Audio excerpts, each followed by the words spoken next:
जीवम जीवम दवम जिणवरवसहेण जेणणे दिठम् दिविन्द wind वन्दं वन्दे तं सर्वदा शिरसा।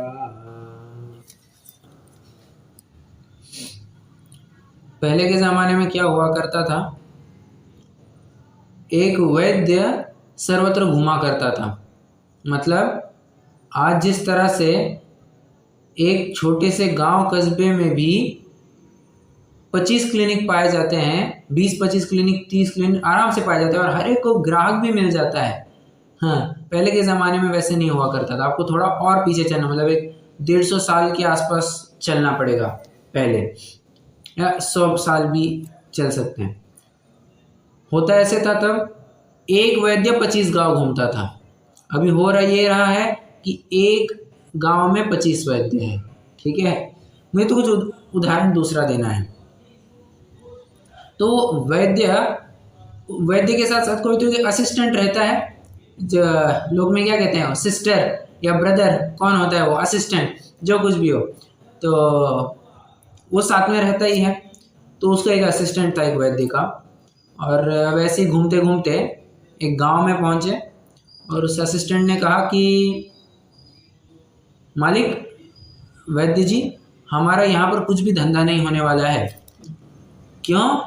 क्योंकि आप देख नहीं रहे यहाँ पर कितने सारे नींबू के पेड़ है। तो क्या हुआ? अरे नींबू का रस, नींबू का सेवन करने वाला कहाँ बीमार होता है। अच्छा, मेरे कहने से कोई नींबू मत चालू करना कल से, ठीक है? कोई करता हो, कर ही रहा हो, वो बात अलग है, बट ये बस उदाहरण मात्र है। तो कहते हैं, वैद्य जी कहते हैं, ये तुम जानते हो कि नींबू स्वास्थ्य कारक है। हालांकि ये गांव वाले लोग भी जानते हैं नींबू स्वास्थ्य कारक है, किंतु वे नींबू, कौन सा नींबू स्वास्थ्य कारक है वो नहीं जानते। अब नींबू कोई 2 प्रकार के होते हैं क्या, काला नीला? नहीं नहीं नहीं नहीं, नींबू तो वही है।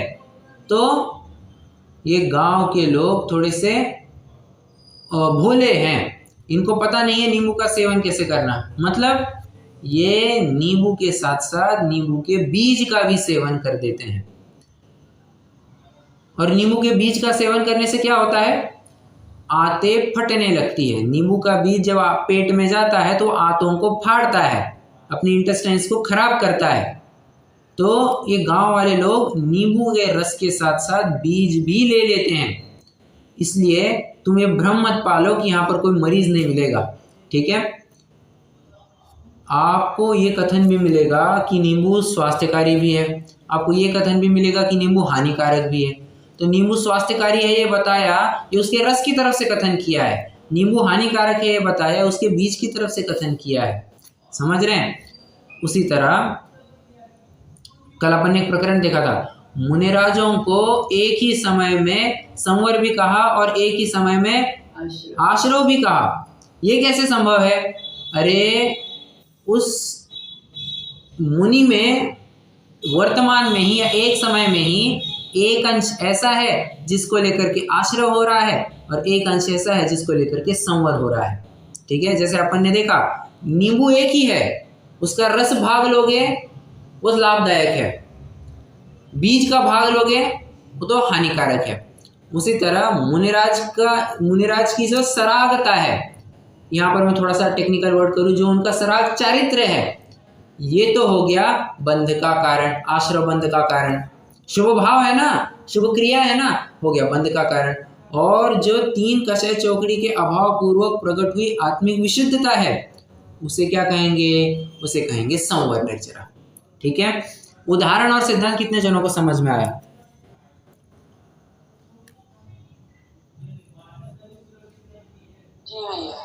ठीक है, अब एक और बात समझना, 6वें गुणस्थान में सराग चारित्र कहा है, तो क्या सिर्फ 6वें में सराग चारित्र होता है? बताना जरा। नहीं, 4-5वें में भी सराग चारित्र है ना। ठीक है, तो क्या हम ये कह सकते हैं कि 6वें गुणस्थान में जो सराग चारित्र कहा है वो अंत्य दीपक की अपेक्षा कहा है, मतलब 6वें तक सराग चारित्र पाया जाता है, कह सकते हैं हम ऐसा? कह सकते हैं। ठीक है, अब दूसरा स्टेटमेंट, सातवें गुणस्थान को वीतराग चारित्र कहा, तो क्या सिर्फ सातवां गुणस्थान वीतराग चारित्र है? सातवें से वीतराग चारित्र है। करेक्ट, सातवां और आगे से वीतराग चारित्र कहना, वो तो आदि दीपक की अपेक्षा कह दी कि ये वीतराग चारित्र है। ठीक है, यहाँ पर पूरी वीतरागता ही पाई जा रही है। कल अपन ने, मैंने जो प्रकरण देखा उसको रिवाइज करके लिया। कल हमने एक महत्वपूर्ण यही बिंदु देखा कि कारण एक और उसके कार्य दो ऐसा संभव नहीं है। एक ही कारण के दो कार्य नहीं हो सकते हैं। तो क्या है, एक कारण दुई काज न होत सयाने, ऐसा कुछ मुझे अब याद नहीं आ रहा है। विषय भोग अरु मोक्ष भी जाने, ये कौन, अपने पंडित बनारसी दास जी का एक छंद है नाटक समय सार का। दो सुई नहीं, क्या है,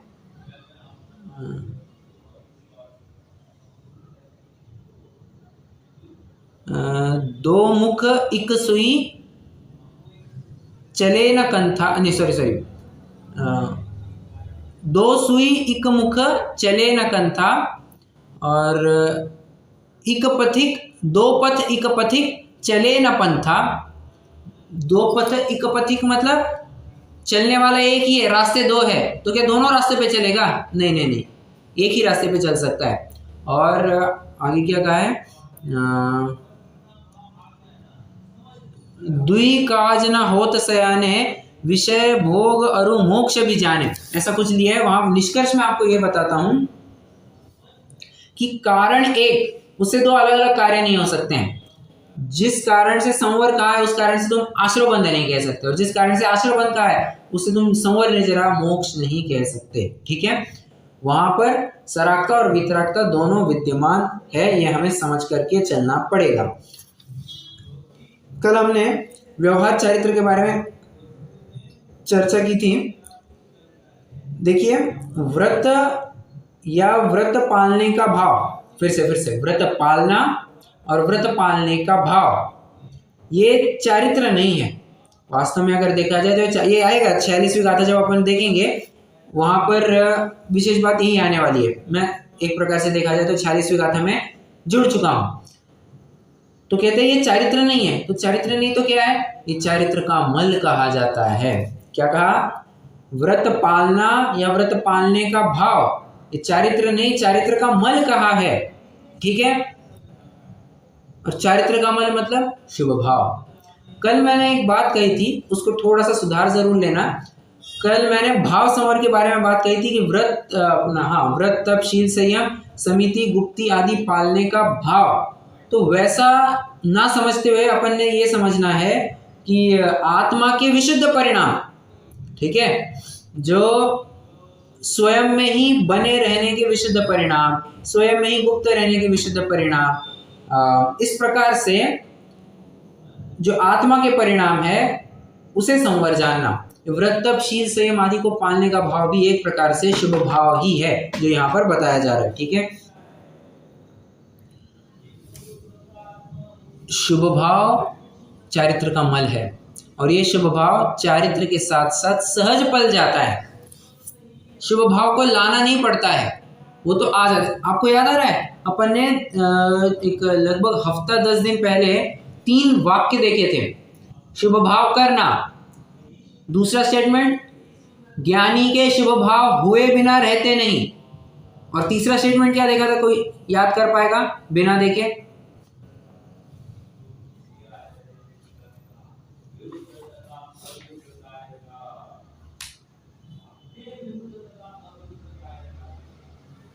एनीवन?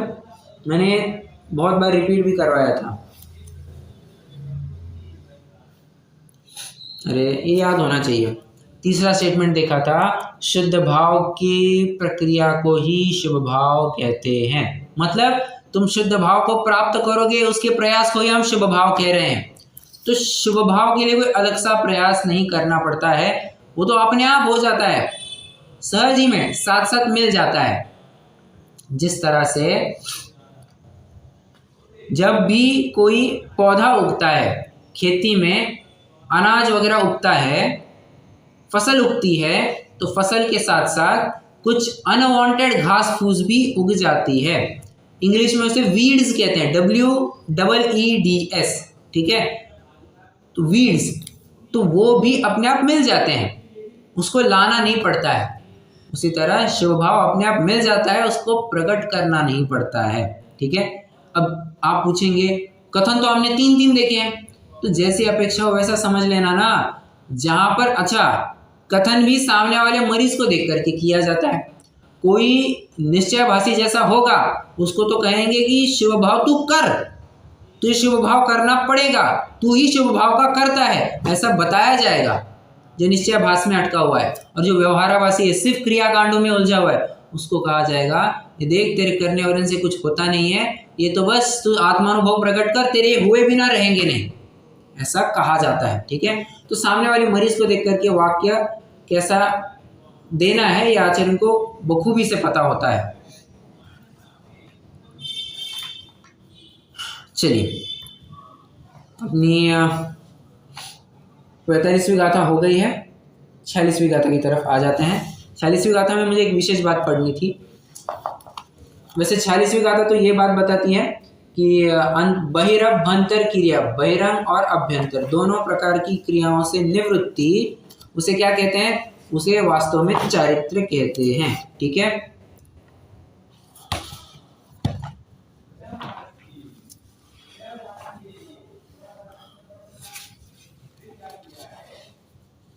एक मिनट जरा,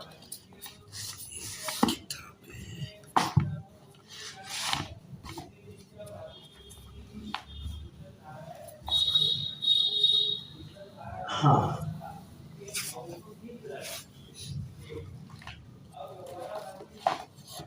हाँ जी। तो 46वीं गाथा क्या कहती है? बहिरंग और अभ्यंतर दोनों प्रकार की क्रियाओं से निवृत्ति वो वास्तविक चारित्र है।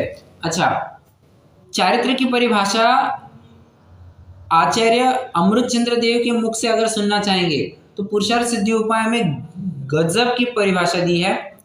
अच्छा, पुरुषार्थ सिद्धि उपाय वैसे आध्यात्मिक चरणानियोग का ग्रंथ है, ना ही पूरा अध्यात्म ना ही पूरा चरणानियोग, वो तो दोनों का एक अद्भुत समागम है, अद्भुत सुमेल है। मतलब चरणानियोग की भी बात कह दी उन्होंने और अध्यात्म में जोड़ दिया है, ठीक है। मतलब तुम बाहर में भी छल ग्रहण मत करना लोक व्यवहार में, और अंतरंग में अपने साथ तो छल ग्रहण करना ही नहीं, दोनों प्रकार से उन्होंने टैकल किया है। तो वहां पर चारित्र की परिभाषा क्या देते हैं? चारित्रम क्या है वो? हाँ, चारित्रम भवति यथा समस्त सावध्य योग परिहरणात् सकल कषाय निवृत्त विशदमुदासीनमात्म रूपम तत्। क्या कहा? चारित्रम भवति यथा समस्त सावध्य योग परिहरणात्। सावध्य मतलब क्या होता है? अपने रोज के काम, संसारिक जीवन के काम।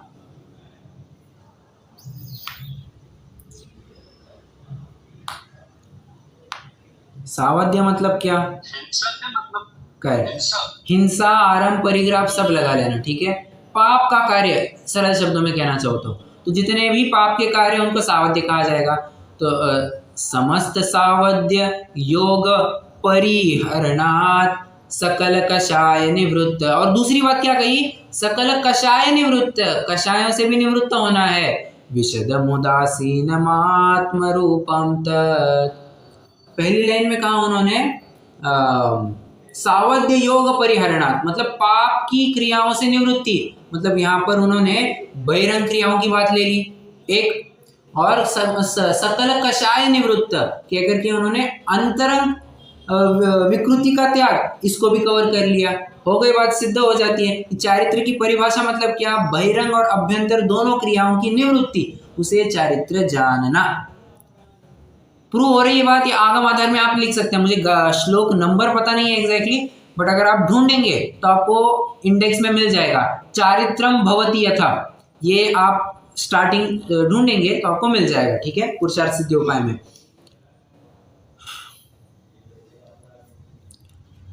आइए, मुझे एक प्रकरण भी पढ़ करके दिखाना है अपने 46वीं गाथा में। थोड़ी सी विशेष बात है, टीका से पढ़ना चालू करते हैं। परम उपेक्षा लक्षण युक्त। देखिए, कल अपन ने 6वें और 7वें गुणस्थान के लिए एक एक नाम देखे थे। वो क्या नाम थे? 6वें गुणस्थान के लिए एक विशिष्ट नाम देखा था और 7वें गुणस्थान के लिए एक विशिष्ट नाम देखा था।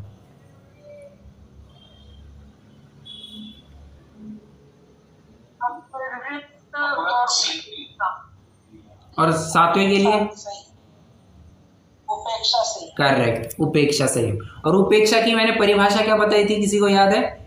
नहीं याद है तो कोई बात नहीं, बट अगर पता हो तो बहुत अच्छी बात है।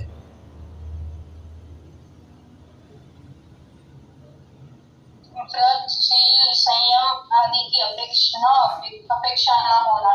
करेक्ट करेक्ट, बहुत अच्छा। न अपेक्षा इति उपेक्षा। क्या कहा? न अपेक्षा इति उपेक्षा। अब यहाँ पर व्रत तप शील संयम आदि की कोई अपेक्षा नहीं रखता है ये गुणस्थान, कुछ अपेक्षा नहीं रखता है। यहाँ तो उनकी उपेक्षा रखता है। उपेक्षा मतलब इनसे निवृत्ति मांगता है। व्रत से हट करके अब पुनः अव्रत में जा रहे। क्यों? अब ये व्रत को पालने का भाव नहीं, ये तो अब शुद्धोपयोग में जा चुके हैं ना, इसलिए इनका कोई मतलब नहीं रहा है। बराबर है। तो यहां पर वो शब्द आया परम उपेक्षा लक्षण युक्त। आर्य बात सिद्ध हो रही है। उपेक्षा लक्षण युक्त निर्विकार स्व संवेदन रूप शुद्धोपयोग का अविनाभूत। उपेक्षा लक्षण युक्त कह करके यहाँ पर 6वां 7वां गुणस्थान चल रहा है, ये सिद्ध हो जाता है। ठीक है। और पिछली गाथा में उन्होंने अपहृतपना अपहृत संयम नामक शुभोपयोग लक्षण युक्त सराग चारित्र है, ये कह करके उन्होंने 6वां गुणस्थान भी ले लिया। ठीक है। 6वें गुणस्थान तक ये सब समझना चाहिए। और परम उपेक्षा लक्षण युक्त 7वां गुणस्थान क्या मतलब? 7वें से आगे, 7वां और उसके आगे। वह क्या? निष्क्रिय नित्य निरंजन विशुद्ध ज्ञान दर्शन स्वभावी निज आत्मा से प्रतिपक्ष भूत क्रिया व्यापार का, जो क्रिया व्यापार बाह्य में वचन और काया के शुभाशुभ व्यापार रूप है एक, और मन अंतरंग में मन के शुभाशुभ विकल्प रूप है, उसका निरोध अर्थात त्याग वह परम सम्यक चारित्र है। ये निरोध और विरोध में क्या अंतर है बताना? अभी अभी बताया मैंने 10 दिन पहले। निरोध और विरोध में क्या अंतर है?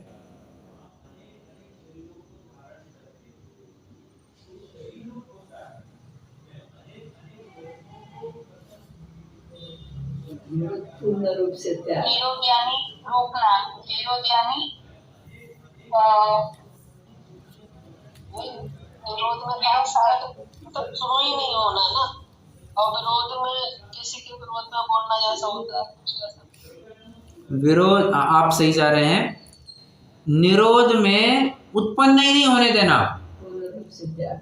और नहीं, विरोध भी है, त्याग ही है, बट विरोध किस प्रकार है? पहले मलिनता उत्पन्न हुई थी, मतलब पहले आश्रव हुए थे, फिर उनका विरोध किया, और आश्रव उत्पन्न ही नहीं होने देना, इसलिए उनका निरोध किया।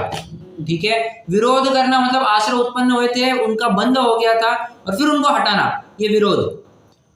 और उनको उत्पन्न ही नहीं होने देना, आश्रव को कर्मों का आश्रय ही नहीं होने देना, ये निरोध कहलाता है। ठीक है। तो यहाँ पर निरोध की बात चल रही है। ठीक है। उत्पन्न ही नहीं होने देना।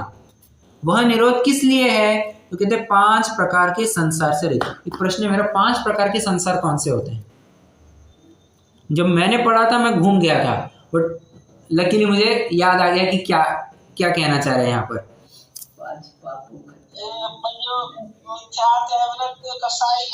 नहीं नहीं, परफेक्ट आंसर, परफेक्ट। 5 परावर्तन, ये कहां पर देखा है अपन ने? परावर्तन मतलब संसार।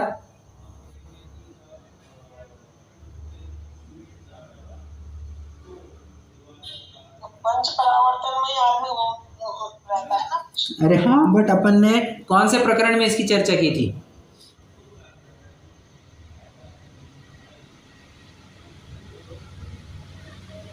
देखिए, मैं पहले आपको एक 5 शब्द बताता हूं, उसके ऊपर से आपको ख्याल में आना चाहिए। परिभ्रमण, परिवर्तन, परावर्तन, संसरण, संसार। ये पांचों शब्द पर्यायवाची है। क्या कहा? परिभ्रमण, परिवर्तन, परावर्तन, संसरण, संसार, ये 5 समानार्थी है। ठीक है, अब आपको याद आ रहा है आपने ऐसा कुछ देखा है, कभी देखा है, कहाँ देखा है? चलिए, आपको वैसे मैंने हिंट भी दी थी, यो परिवर्तन पूरे करे, ये लाइन कहाँ आई है? डाला कौन सी डाल? पहली डाल। करेक्ट, पहली डाल की अंतिम लाइन है, यो परिवर्तन पूरे करे। तो परिवर्तन की बात वहां पर आई थी और मैंने बताया था कि 5 शब्द समानार्थी है। तो 5 प्रकार के संसार से रहित मतलब 5 प्रकार के परिभ्रमण परावर्तन से रहित। ठीक है, कौन कौन से 5 परावर्तन? द्रव्य, क्षेत्र, काल, भव और भाव। ध्यान से द्रव्य क्षेत्र अपन क्या होता है, द्रव्य क्षेत्र काल भाव और भव बोलते हैं। नहीं, द्रव्य क्षेत्र काल भव और भाव, भाव लास्ट में है। भाव परावर्तन सबसे बड़ा है, सबसे बड़ा, बहुत टाइम लगता है उसको। ठीक है, तो 5 प्रकार के संसार से रहित निर्दोष परमात्मा से विलक्षण जो संसार, उस संसार के व्यापार के कारणभूत जो शुभाशुभ कर्माश्रव उनके विनाश के लिए, ऐसा बाह्य और अंतरंग क्रियाओं के निरोध रूप चारित्र किसको होता है? निश्चय रत्नत्रय स्वरूप अभेद ज्ञानी को ऐसा चारित्र होता है। तथा वह चारित्र कैसा है? जिनेंद्र भगदेव वीतराग सर्वज्ञ द्वारा कथित है। इस प्रकार वीतराग सम्यक दर्शन और सम्यक ज्ञान के अभिनाभूत तथा निश्चय रत्नत्रय स्वरूप निश्चय मोक्ष मार्ग के तीसरे अवयव रूप वीतराग चारित्र का व्याख्यान किया। ये जो अपन सम्यक दर्शन सम्यक ज्ञान में देखकर के आए थे ना कि निश्चय रत्नत्रय रूप निश्चय मोक्ष मार्ग के तीसरे अवयव रूप, अब ये तीसरा अवयव था। पहले 2 अवयव कौन से मोक्ष मार्ग के? सम्यक दर्शन और सम्यक ज्ञान। ये तीसरा अवयव सम्यक चारित्र। तो सम्यक चारित्र की भी चर्चा इन्होंने पूरी कर दी, ऐसा कह रहे हैं। किसी को यहाँ तक कोई प्रश्न है, शंका है? ये आपने अभी जो बताया, हाँ, संसार, इसमें तो पर्यायवाची रूप आपने परिभ्रमण, हाँ, परिवर्तन, परावर्तन, हाँ, संसरण, संसारी, और फिर द्रव्य क्षेत्र काल भव भाव, ये कैसे? ये तो पंच परावर्तन ही इसी में होते हैं ना। हाँ, अरे वो पर्यायवाची और वो उन परावर्तन के भेद और पर्यायवाची शब्दों में अलग अलग है, अंतर है ना।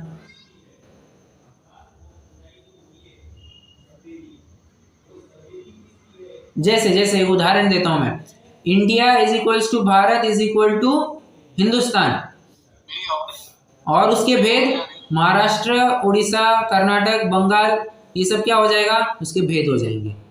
उसी तरह संसार, संसरण, परिभ्रमण, परिवर्तन, परावर्तन ये समानार्थी शब्द है, और उसके अगर भेद जानने हो तो द्रव्य क्षेत्र काल भव भाव, ये उसके 5 परावर्तन।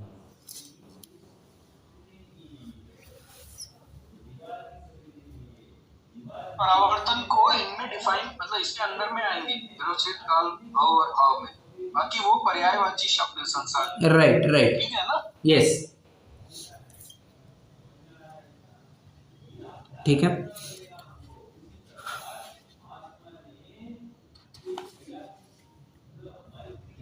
डन, ये अपनी 46वीं गाथा भी हो गई है।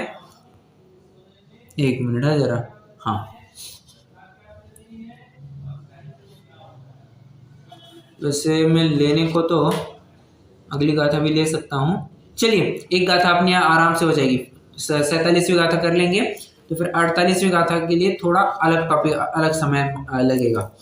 देखिए, पढ़ते हैं 47वीं गाथा 47, पृष्ठ क्रमांक 225। दुवि हम्पि मोक्ष हेयम जाने पाउण दिजम मुनि नियमा तमापयत चित्ता जूयम झाणम समाभसः। देखिए, इसको मैं दोबारा पढ़ता हूँ। दुवि हम्पि मोक्ष हेयम झाणे पाउण दिजम मुनि नियमा। पहले मैं कैसे पढ़ता था, मैं क्या गलती करता था आपको बताऊं, आपको वो गलती नहीं करनी है। मैं ऐसे पढ़ता था, दुवि हम्पि मोक्ष हेयम, झाणे पाओ नदीजम मुनि नियमा, मतलब दी के ऊपर मैं ज़्यादा स्ट्रेस देता था और मुनि के ऊपर मैं कम स्ट्रेस देता था, जबकि ऐसा नहीं है। दी यहाँ पर छोटी ई की मात्रा है और मुनि के लिए बड़ी ई की मात्रा है, तो हमें उस हिसाब से उच्चारण भी थोड़ा बड़ा करना होगा। तम्हापयत चेता जूयम झाणम समाभसः। क्या कह रहे हैं? झाणम की बात चल रही है। यहाँ पर शब्द आया ना झाणम, झाणे, झाणम। ये झाण झाण क्या है? कोई झांझरी जी का प्रवचन होगा, प्रदीप जी झांझरी, या झाड़ी में से कुछ निकलता होगा। झाण मतलब होता है ध्यान, ठीक है। हाँ, देखिए प्राकृत में ध्येय, जो अपन ध्येय पढ़ते हैं ना, ध्यान वाला ध्येय या अध्यवसान वाला ध्येय, ये ध्येय प्रयोग नहीं किया जाता है, तो झ ये प्रयोग किया जाता है। जैसे अध्यवसान, अध्यवसान, ठीक है। झाण मतलब ध्यान, तो ध्येय इस संयुक्त अक्षर का प्रयोग नहीं किया जाता है, झ इस अक्षर का ही प्रयोग किया जाता है। तो ये प्राकृत, देखिए ये प्राकृत की कुछ एडिशनल बातें हैं ना, इंफॉर्मेटिव, ये मैं आपको इसलिए बताता हूँ ताकि कभी आपके पास कोई चर्चा करने के लिए ना हो, आपके पास कोई फ़ोन पे बात करने के लिए ना हो, आपके साथ आपको कोई गाइड करने वाला ना हो, तब और आपके सामने भले बड़े प्राकृत के ग्रंथ हो, आपको उसमें से अर्थ निकालते आना चाहिए। ये कुछ मैं ट्रिक्स बता रहा हूं आपको, ठीक है। तो कहते हैं दुविहंपि मोक्ष हेयो,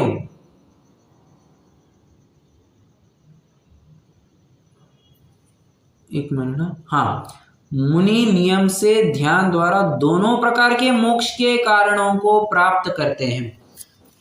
ध्यान रखना, यहाँ पर ऐसा नहीं कहा है दोनों प्रकार से मोक्ष को प्राप्त करते हैं। फिर से पहला पद क्या आया है? दुविहंपि मोक्ष हेयुम, ठीक है। अर्थ ये नहीं समझना कि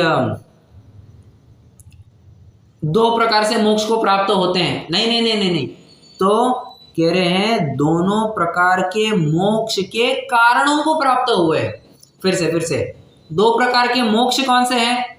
निश्चय और व्यवहार। अध्यात्म का प्रकरण चल रहा है तो आपको निश्चय व्यवहार यही लगाना है। दुविहम कहा तो दो प्रकार के, निश्चय और व्यवहार। दुविहंपि मोक्ष हेयुम, दोनों प्रकार के मोक्ष के कारणों को प्राप्त होते हैं। अब मुझे बताना, निश्चय मोक्ष का कारण कौन?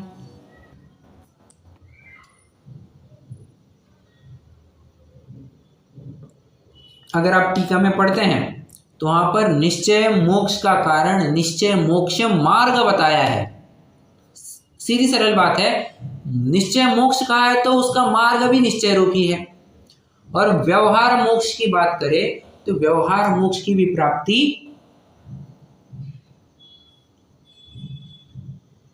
व्यवहार मोक्ष मार्ग से है।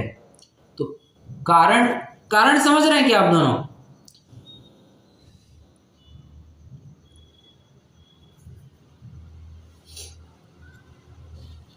जी भैया जी, व्यवहार का कारण व्यवहार है और निश्चय का कारण निश्चय, बराबर, ठीक है। कहते हैं मुनिराज दोनों प्रकार के कारणों को प्राप्त होते हैं, प्राप्त करते हैं।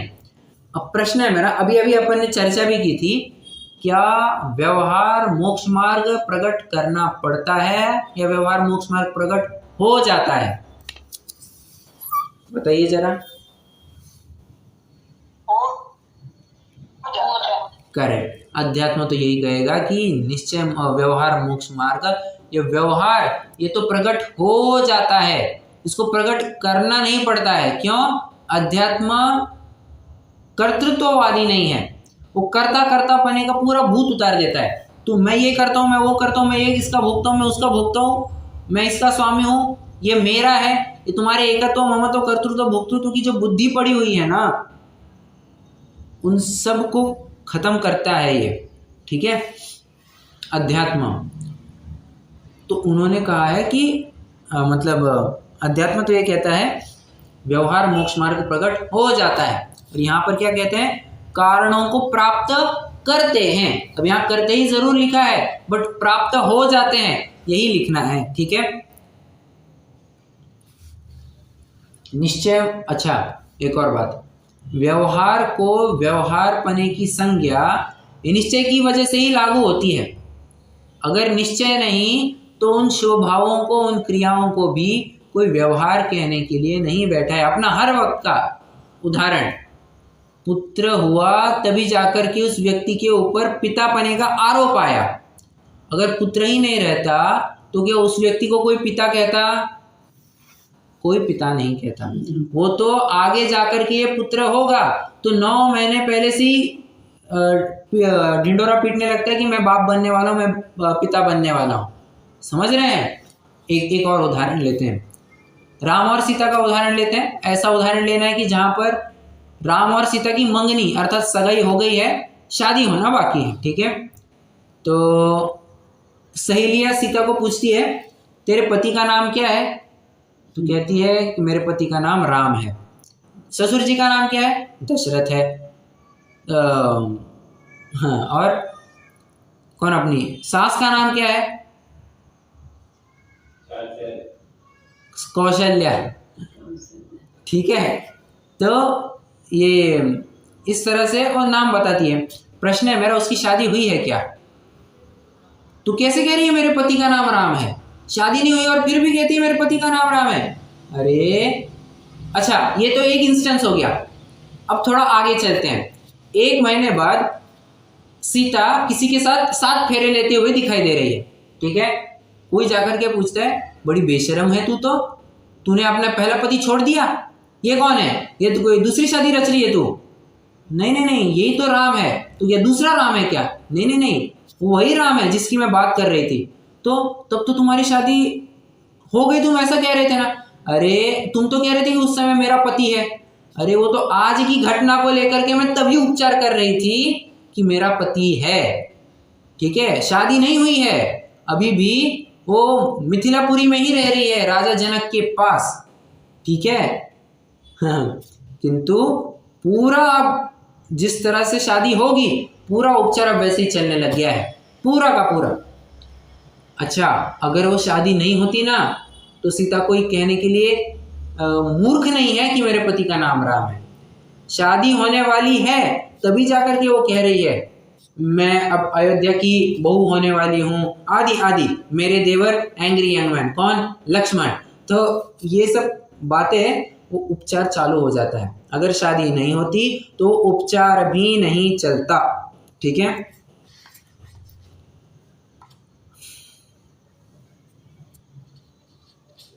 आइए थोड़ा पढ़ते हैं फटाफट, ये गाथा भी ज़्यादा टाइम नहीं लेगी। क्योंकि मुनि नियम से ध्यान द्वारा दोनों प्रकार के मोक्ष के कारणों को प्राप्त करते हैं। विशेष क्योंकि निश्चय रत्नत्रय स्वरूप निश्चय मोक्ष हेतु अर्थात निश्चय मोक्ष मार्ग, आगे बात निश्चय रत्नत्रय स्वरूप निश्चय मोक्ष है, उसका हेतु कौन? तो कहते हैं निश्चय मोक्ष मार्ग। और व्यवहार रत्नत्रयात्मक व्यवहार मोक्ष हेतु अर्थात व्यवहार मोक्ष मार्ग जिनका साध्य साधक भाव रूप से पहले कथन किया है। साध्य साधक भाव बने से कहाँ कथन किया है?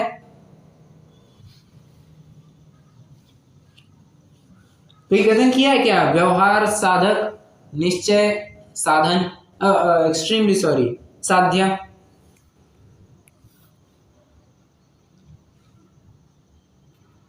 अरे प्रकरण याद है किसी को? अभी अभी चल चुका है, हफ्ता भर भी नहीं हुआ है।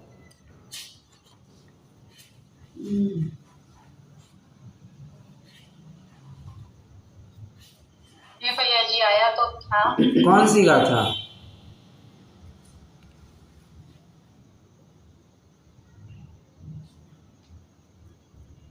बताएगा कोई?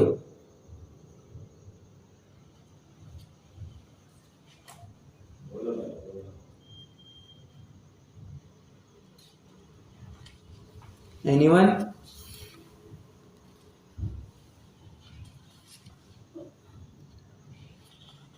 दरवाजे खुले हुए।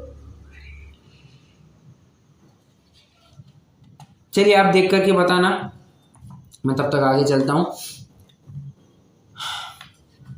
क्या कह रहा था मैं अभी,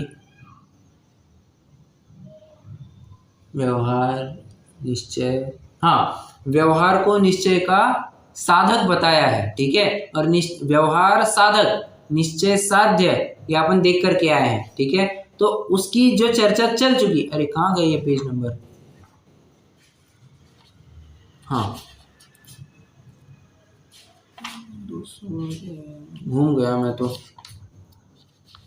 साध्य साधक भाव से पहले कथन किया है उन दोनों प्रकार के मोक्ष मार्गों को निर्विकार स्वसंवेदन रूप परम ध्यान द्वारा मुनि प्राप्त करते हैं। इसलिए एकाग्र चित्त होकर, देखिए ध्यान की बात चल रही है। अब एक,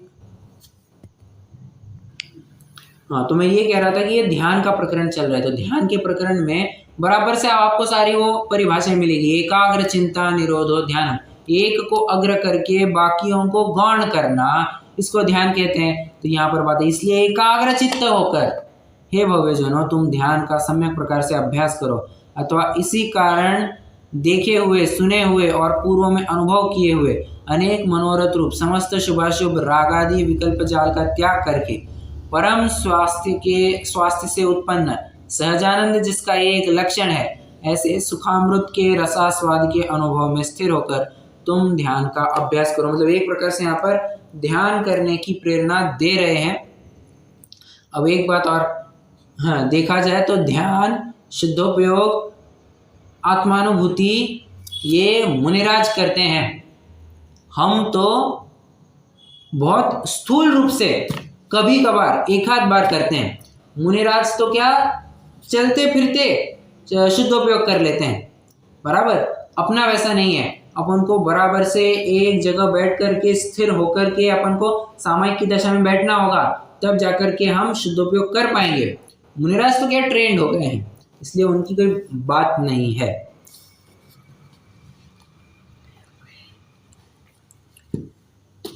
ठीक है, चलिए कोई प्रश्न हो तो पूछ सकते हैं।